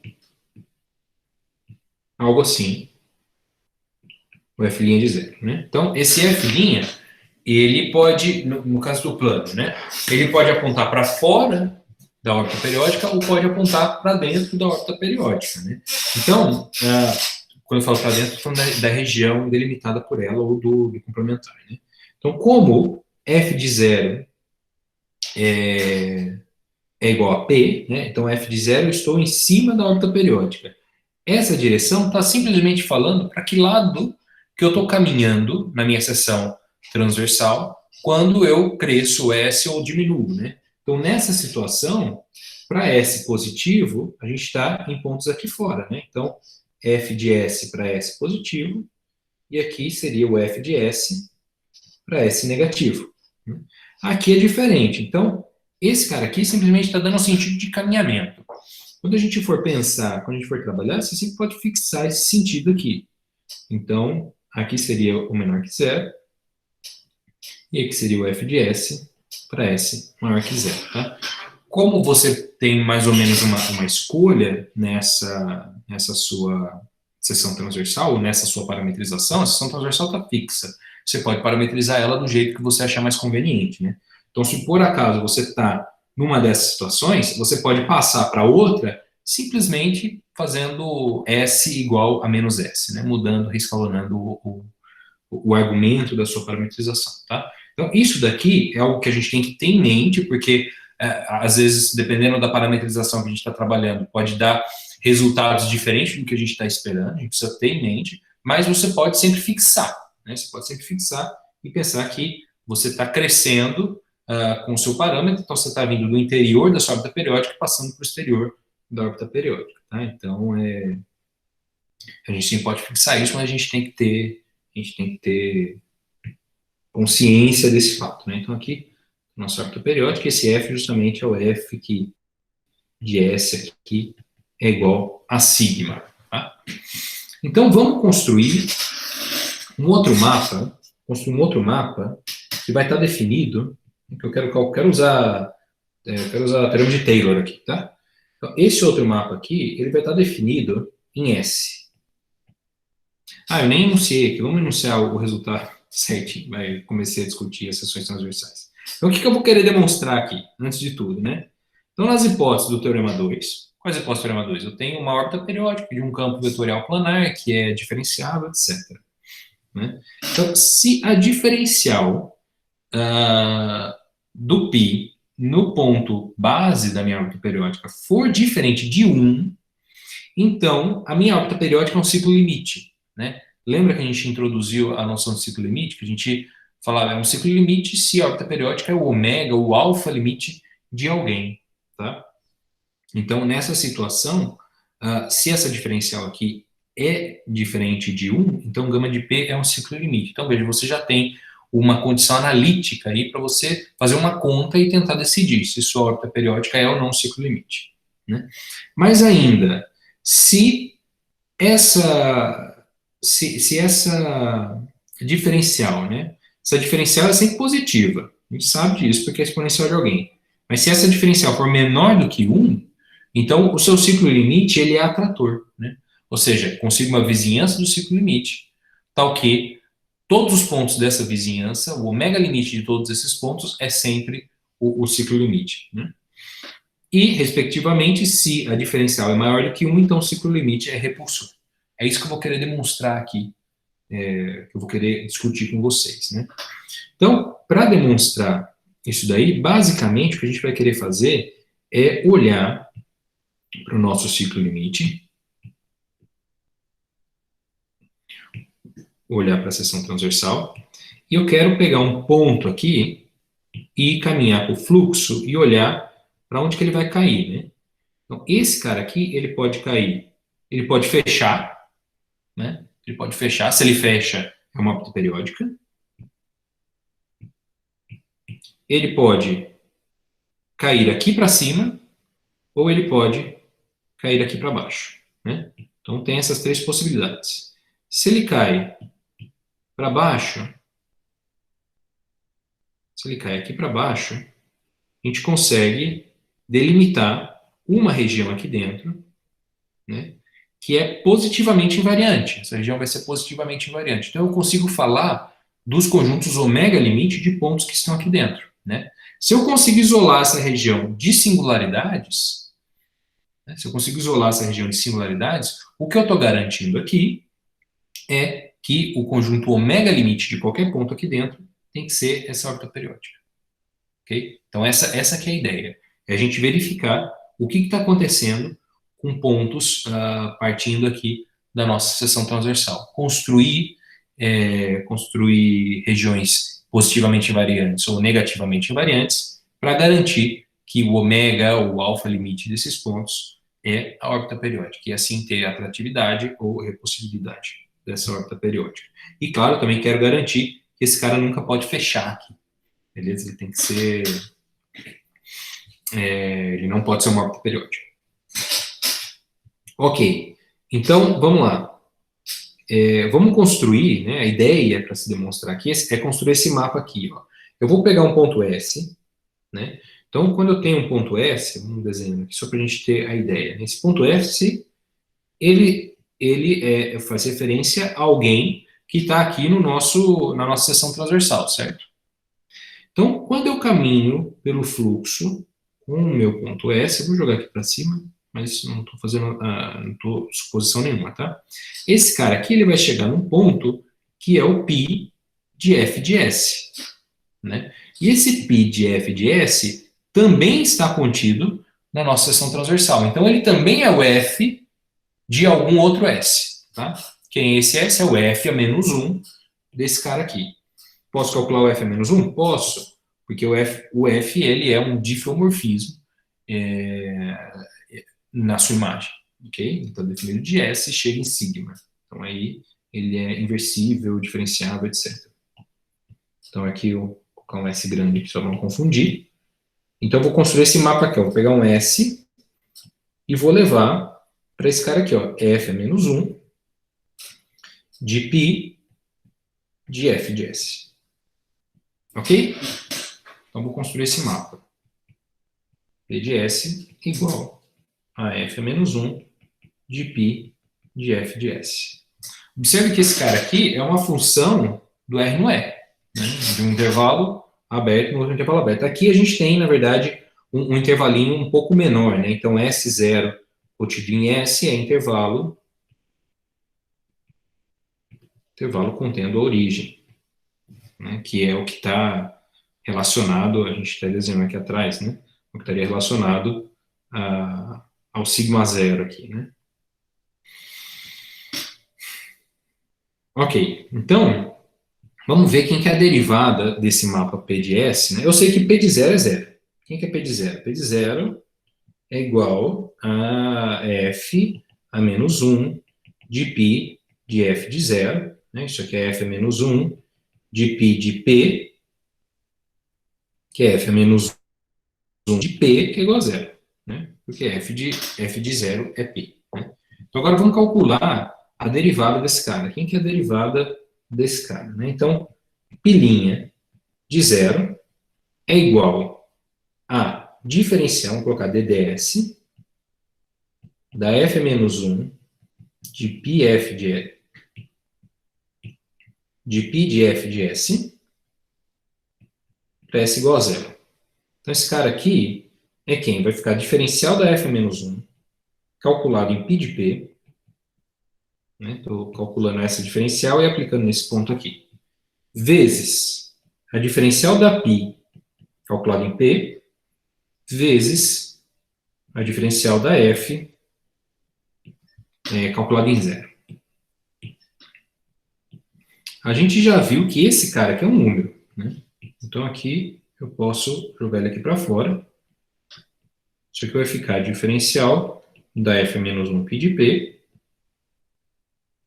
vezes a diferencial da F de zero. Então, aqui, um cuidado mínimo, porque esse cara aqui é uma função que está saindo de uma variedade, saindo de uma curva e chegando na reta, tá? Então, só escrever, vamos escrever quem que é esse cara aqui, né? Como que a gente deriva de fato esse cara. Então, isso aqui é dπ de P, e eu posso simplesmente escrever essa deriva. essa derivada aqui como sendo isso aqui, ó. F menos 1 de F de S. Tá? E agora, e essa função aqui eu sei quem é. Isso aqui é dπ de P vezes a dds da própria S. Então, isso aqui vai ficar dπ de P. Ok? Então, essa derivada aqui, ela é a própria derivada da π. Então, observe que você tem essa questão de aplicar a parametrização e aplicar a inversa da parametrização. Então, a derivada desse mapa aqui, definida agora no intervalo real, ele independe da seção que você está tomando, independe da parametrização que você está tomando. Certo? Então, você tem essa propriedade. O que isso está falando para a gente? Então, deixa eu copiar esse desenho aqui e jogar ele aqui. O que isso está falando para a gente, né? Está falando para a gente que o P de S é igual a diferencial da π de P vezes S mais ordem. Vamos colocar uma ordem de S ao quadrado aqui, mas na verdade esse cara aqui seria uma ordem pequenininha aqui de S, né? No sentido que é uma função que ordem de S dividido por S, isso aqui vai para zero, né? O limite disso vai para zero quando S vai para zero.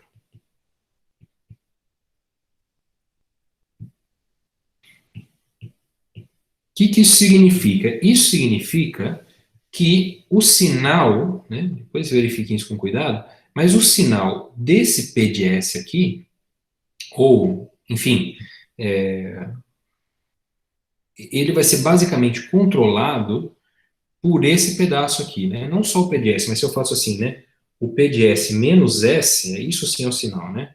Vai ser o dp de π menos 1 vezes S mais ordem pequenininha de S, né? Então, o sinal desse cara aqui, se isso aqui é positivo ou negativo, ou seja, se P de S é maior ou menor do que S, é controlado por esse cara aqui, tá? Por quê? Aqui eu tenho um S multiplicando, então se eu divido pelo módulo de S, esse cara aqui, esse cara desaparece, isso daqui continua indo para zero, tá? Então, o sinal desse cara aqui, ele vai ser controlado por esse pedaço aqui. A gente usa muito disso quando a gente está fazendo esse tipo de análise. Verifiquem isso com cuidado. Então, ó, veja o seguinte, o que está acontecendo aqui, né? A diferencial da π ser maior ou menor do que 1 está garantindo que se esse cara aqui é maior ou menor do que zero. Ou seja, se P de S é maior ou menor do que S, né? Então, por exemplo, vamos tomar um S, vamos supor aqui, ó, que a diferencial de π de P é maior do que 1. Ok? Então, vamos verificar as coisas para os pontos que estão ali em cima, né? Então, vamos tomar um S maior do que zero. Isso implica que o P, quer ver? Quis dizer, né? Se a gente fala o seguinte, né? Se eu pego aqui, ó, P de S menos S dividido por S, isso daqui é igual a diferencial da π menos 1 mais ordem de S dividido por S. Se eu calculo esse limite aqui, para S indo para zero, né, é esse limite aqui. Bom, isso aqui não depende de S, né?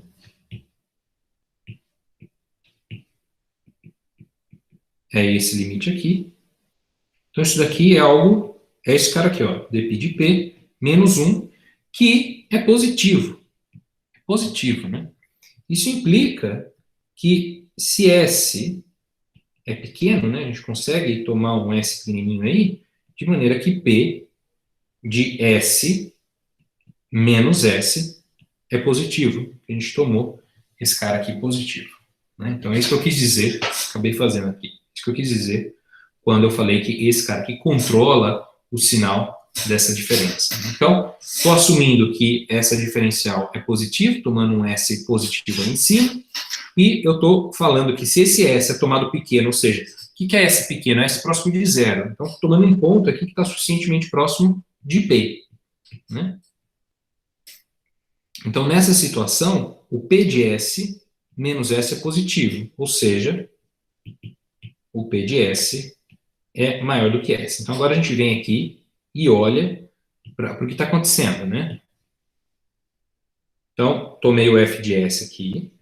S é positivo, então vamos assumir, vamos fixar uma orientação, vamos assumir que positivo está para fora do ciclo, né? E a hora que eu calculo o meu mapa de Poincaré, né? Calculo o π de F de S, eu verifico que esse cara aqui, na verdade, é um P, ele vai ser um P, vai ser um F, né? De P de S, né? Vai ser um F de P de S, porque, só olhar a nossa expressão aqui, né? O nosso P é um F menos 1 de π de F de S, né? Então, o π de F de S é o F da P. Onde esse cara aqui é maior do que S. Então, eu parti de um ponto aqui e eu vou chegar num ponto aqui, que é o π de F de S, né? E eu sei que ele está aqui em cima, porque esse cara, na verdade, é igual a um F de um P de S, onde esse cara aqui é maior do que S, né? Então, usando a orientação da minha seção transversal, eu consigo garantir esse comportamento aqui, né? Então, o que a gente obtém aqui é que esse cara aqui, ó, ele é negativamente invariante.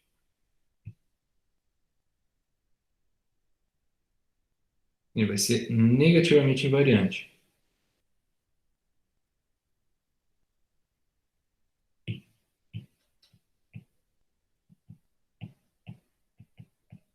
Nessa situação. Ou seja, se eu pego um ponto aqui, se aqui não tiver pontos críticos, tá? Então, ainda falta argumentar isso daí. Se aqui não tiver pontos críticos, o alfa limite de qualquer ponto aqui vai ser a órbita periódica, né?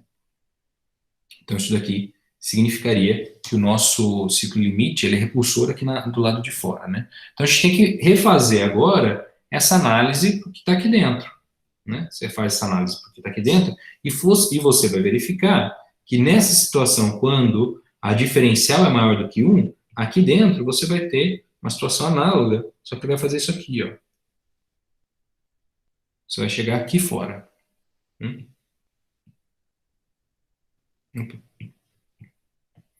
Então, daí você vai ter esse outro pedaço aqui,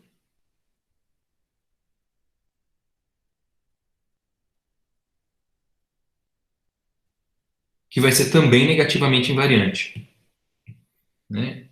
E essa região negativamente invariante vai conter uma órbita periódica e só. Não vai conter singularidade. Você consegue isolar a órbita periódica de singularidade. Você não pode ter singularidades se acumulando na órbita periódica, senão você conseguiria demonstrar que existe uma singularidade na órbita periódica também, né? Então, isso daqui, ó, vai te dar que essa órbita periódica, como ela tem que ser o alfa limite de todos os pontos nessa vizinhança aqui, isso daqui vai falar para você que a sua órbita periódica ela é repulsora, né? Isso daqui é a análise que você faz nessa situação. Na outra situação, a análise é análoga, né? Então, na situação que 0 menor que dπ menor do que 1, você obtém uma coisa muito parecida, só que a região ela vai ser positivamente invariante. Então, você vai ter uma órbita periódica,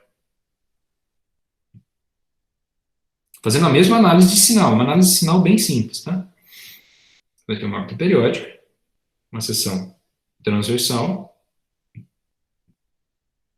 Então, aqui você vai partir de um ponto e vai mostrar que se você estiver suficientemente próximo desse ponto aqui, que é essa situação, é isso aqui, né? Então, você vai partir de um ponto F de S aqui e vai chegar num ponto F de P de S, onde P de S vai ser menor do que S. Então, você tem que estar aqui para baixo. E aqui é a mesma coisa, só que, por estar no lado negativo, esse cara aqui vai ter que chegar para cima. Então, nessa situação, essa região aqui, ela é positivamente invariante. E aqui você vai concluir que todo o conjunto, todo o omega limite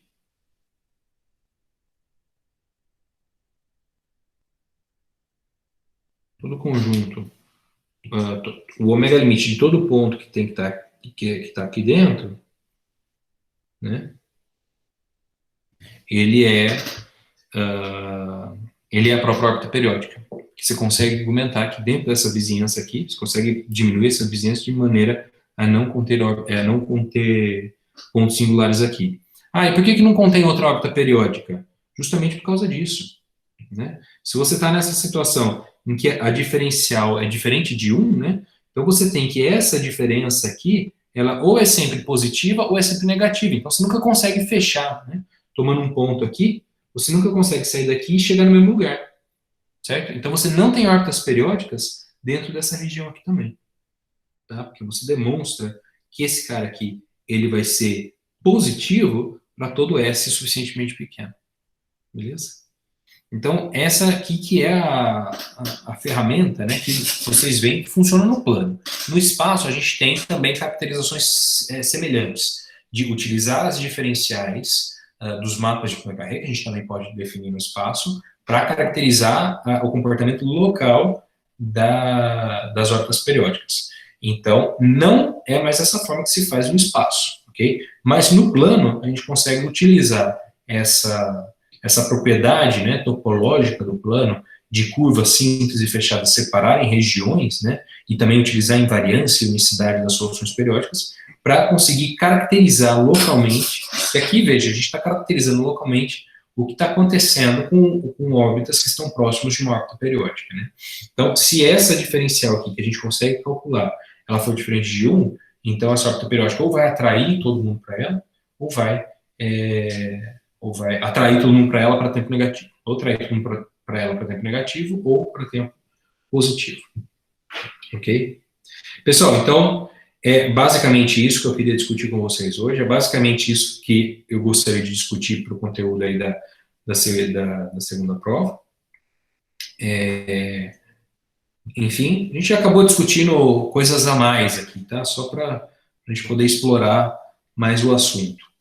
Mas, enfim, acho que não tem muito problema aqui, o conteúdo da prova vem até aqui. E se alguém tiver alguma dúvida, se alguém quiser conversar, a gente tem aí segunda-feira que vem, vocês podem mandar e-mail para mim também, e tem o atendimento da terça-feira, né?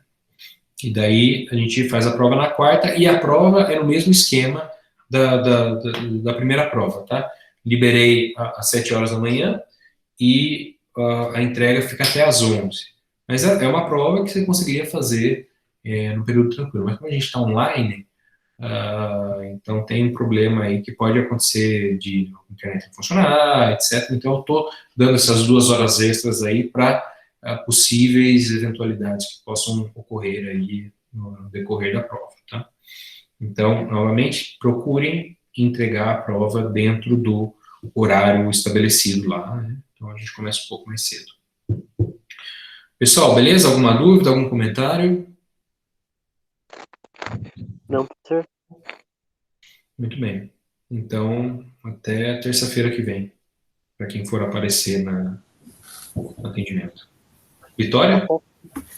Eu tenho uma dúvida, por favor, na parte do lema de Zorn. Pode falar. É quando a gente está encontrando a cota superior para a cadeia. Aí eu não entendi por que esse elemento ele está no conjunto gama que a gente definiu. Tá. Esse elemento aqui? Isso. A cota superior da cadeia. Uhum. Tá. Então, esse elemento, quem que é o conjunto gama? Né? O conjunto de todas as órbitas periódicas de F que estão contidas no interior de gama zero, certo? Uhum. Tá. Então, observe o seguinte, ó, que todas essas órbitas aqui estão contidas no interior de gama zero. Então, se você encontrar uma órbita que está contida no interior de uma delas, ela vai também estar contida no interior de gama zero. Concorda? Certo. Tá. Então, ó, esse gama S aqui, ele é o quê? Ele é uma cota superior para a minha cadeia. Em particular, o gama S ele tem que estar contido no interior de no fecho do interior de todos os elementos da minha cadeia, né? Mas olha, se ele está contido no interior de um deles, vai estar contido no interior de gama zero também. Porque qualquer elemento de gama está contido no interior de gama zero. Beleza? Eu não estou falando que o gama zero está dentro da minha cadeia, não, tá? Ah, tá. Eu tinha entendido isso, que o gama zero era um elemento Não. do S. Eu tenho um gama que está contido eu tenho um gama minúsculo que está contido no gama maiúsculo, né? Qualquer órbita periódica que tiver contido num gama minúsculo vai ter que estar contido no gama maiúsculo também. Vai ter que ser um elemento do gama maiúsculo. Que vai ter que estar contido no interior de gama zero. Beleza? Tá bom. Entendi. Obrigada. Não.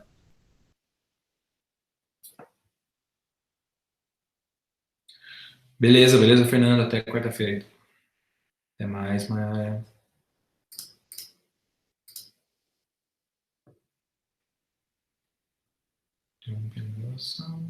Eu posso perguntar mais uma coisa? Claro. É um pouco para baixo. Peraí. É quando a gente já termina a afirmação 1. Tá. Aqui. Aqui? Isso, quando a gente está usando o lema 1 para chegar numa conclusão e depois a gente contrasta ela com uma contradição. Então, eu não entendi por que a gente pode aplicar o lema 1, se a gente está nas hipóteses dele mesmo. Qual o problema com as hipóteses que você acha que poderia ter aqui? É que lá no lema 1 a gente tem que o nosso F admite apenas singularidades isoladas, né? Ok. Então, acho que é a observação que eu coloquei aqui, né? O F restrito ao interior de gama zero, que é onde tudo está acontecendo, né? Eu poderia me restringir ao interior de gama zero. Então, o F restrito ao interior de gama zero não contém singularidades, que é a suposição que eu estou fazendo por absurdo aqui, né? Então, aqui, na verdade, o gama zero, o interior de gama zero é invariante. É um conjunto invariante por F, né? Então, eu estou me restringindo a ele. Não estou aplicando o lema 1, na verdade, uma restrição da F. Eu posso fazer isso. Sim. Certo? Entendi. Então, por não conter singularidades, eu posso considerar que tem singularidades isoladas? Não, é porque daí o fato de... Vamos lá, né? O que o lema 1 está falando? O lema 1, ele está falando aqui, possui somente singularidades isoladas. Esse possui somente, no caso de não possuir singularidades, isso daqui fica por vacuidade. Mas, entendi. Entendeu? Tá. Não ter nenhum elemento, né? Então, aqui talvez a gente poderia colocar, se possui singularidades, essas são isoladas. Talvez melhoraria um pouco o texto, né? Mas, se você lembra aqui da demonstração aqui, o que a gente usou, na verdade, são que as singularidades, elas são isoladas. Se não existe singularidade, então esse último passo aqui não faz nem sentido de ser, né? Essa exceção aqui, ela já seria vazia, porque o sistema não teria singularidade. Sim. Tá bom, então. Beleza? É isso, obrigada. Então, até mais.